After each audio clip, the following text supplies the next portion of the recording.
Greetings, YouTube. New England weather is wacky. Yesterday it was 96 degrees. Today it's 66. Pardon me. Apparently I have to sneeze. Alrighty. I'm probably going to do it more than once. Because I always sneeze in multiples. It's been a thing I do my entire life. Been doing it for as long as I can remember. Alright. So I've been thinking about untriggered spells. Untriggered spells and magical auras. Now, when I think of untriggered spells, one of the first spells that pops into my head is Magic Mouth. Now, Magic Mouth is a first level spell. It's an illusion, a glamour, and it allows you to put a trigger on an item.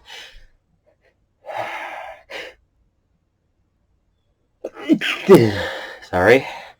Put a trigger on an item that when it is tripped will then give a little speech. I think it's 25 words, I'm not positive. And until that trigger is set off, it's permanent. That magic aura just stays there and doesn't ever go away.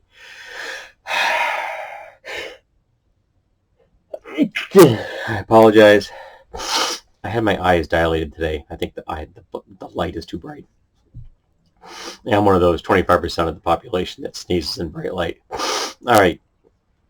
So I was thinking, is that too powerful? Is the fact that that aura lasts forever until triggered a bit too much?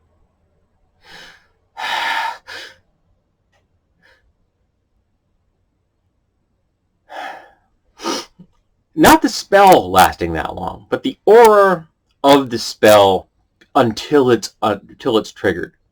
So if you cast the spell, yeah, the spell is present.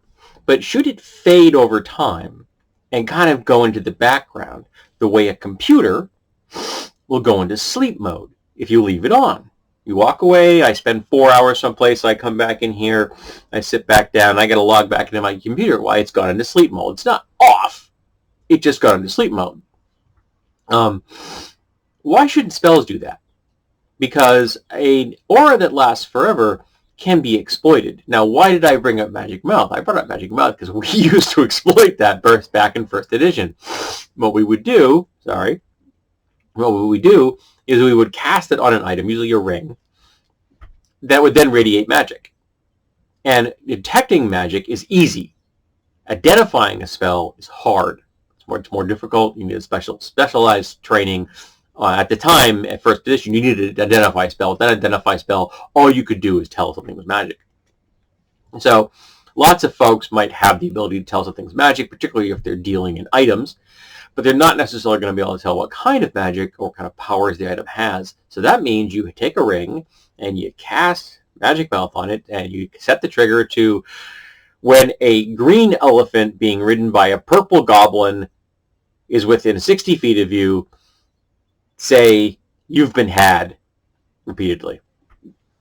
And because it's permanent, that thing now radiates magic. You can then sell it to someone and tell them it's a ring of protection.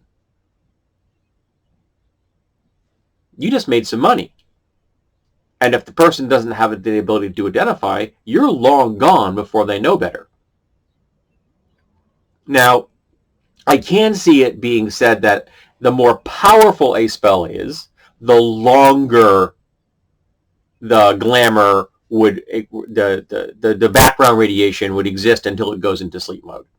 So a 9th level spell that hasn't been triggered could last for centuries. You'd know it was magic. I don't know what that is, but I'm telling you, that's magic. Whereas a 1st level spell, maybe after a while, it should just fade into the background. Because the magic is being used to fuel the spell itself as opposed to light up the room, if you will. Just the way a glow stick goes down, the energy is being depleted, it's being shifted someplace else, it's going from chemical to light, and eventually it disappears. So, does that make sense? It's just an idea that popped into my head. I'm not 100% sure why it popped into my head. It's the idea that should an untriggered spell really continue to radiate magic during its stasis mode, when it's just sitting there doing nothing? It's sessile. So why should it stasis? That's what I'm looking for. Sorry. So why should it be bright and shiny and giving off light all the time? Because that's what a detect magic spell is looking for. It's looking for that radiation. But why should the radiation be being spent fueling its presence as opposed to just being put into the spell itself, waiting for that trigger to be set off? So I haven't really done any other thing with this idea yet. It's just popped into my head, and I thought it might be of interest to folks. Maybe they have some thoughts on it. I'm always interested in hearing what you have to say about things.